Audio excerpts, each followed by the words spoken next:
go off and do what the next phase is required.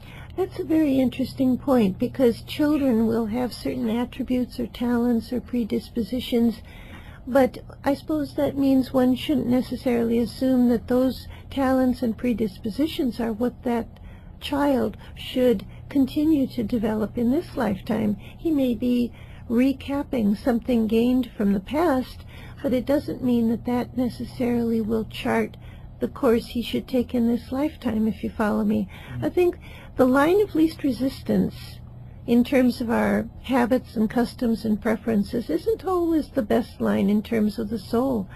The soul may want to break new ground in this lifetime. And it usually does in, the later on in life. Mm-hmm. And one gets through the early education years, and then he or she is off doing her, finding their job and their way in life and marriage and children and all that. Go off on some toot like your kids do.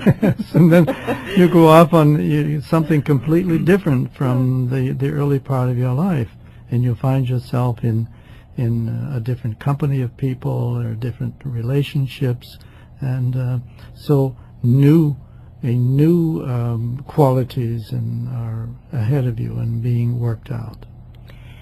There's a lot of unpredictability, obviously, to any human being, and we shouldn't approach the doctrine of reincarnation as a way of getting a key to figuring out anyone, including ourselves. I think there's a certain mystery to the human experience that should always allow for surprises and small miracles, as well as those disasters we're so familiar with.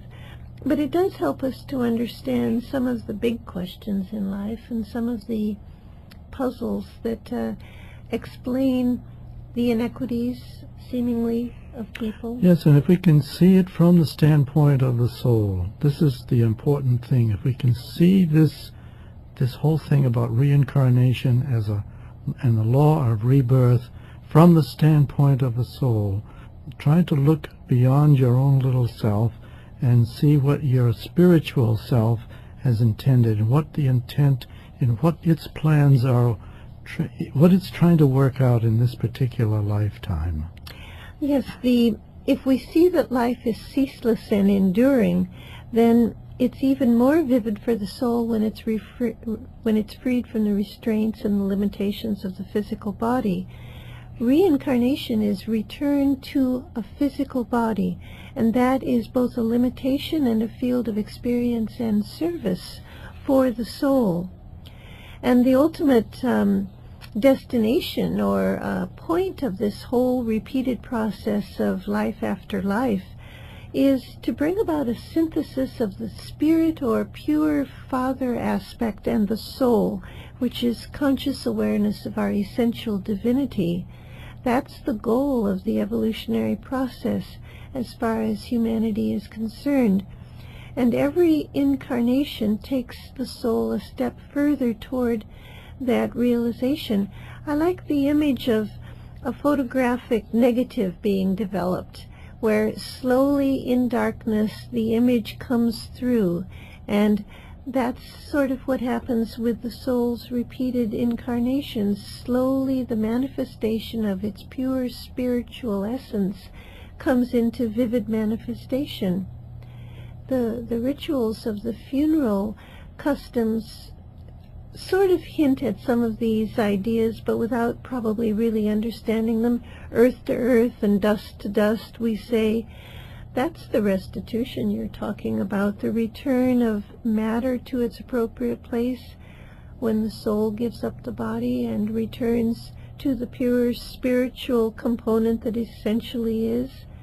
It'd be nice if we could get to the point where we realize that this order to restore, in other words, to release matter and return to pure spirit, is given by the soul at the moment of birth and the moment of death. It's chosen by the soul. Please take advantage of our special offer, the Alice Bailey book, The Soul, The Quality of Life. And if you purchase that book, you'll be able to explore today's topic in greater depth. So what you need to do is send a check or a money order for $16 to Lucis Publishing, 120 Wall Street, New York, New York, 10005, and write a little note saying that you heard about the offer on Inner Sight, and that's a check or money order, $16. Ask for the book, the Alice Bailey book, The Soul, The Quality of Life, and send your check or money order to Lucis Publishing, 120 Wall Street, New York, New York, 10005. You've been listening to Inner Sight. Now we would like to close with a world prayer called the Great Invocation. It's a call for light and love and goodwill to flow into the world and into our hearts. Let's listen for a moment to these powerful words.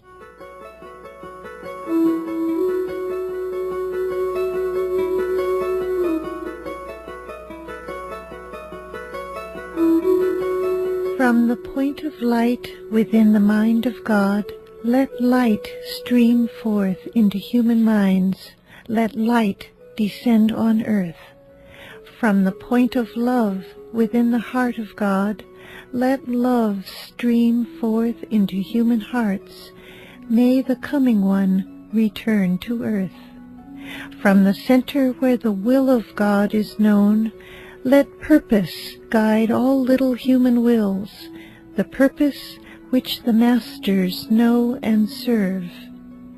From the center which we call the human race, let the plan of love and light work out, and may it seal the door where evil dwells. Let light and love and power restore the plan on earth.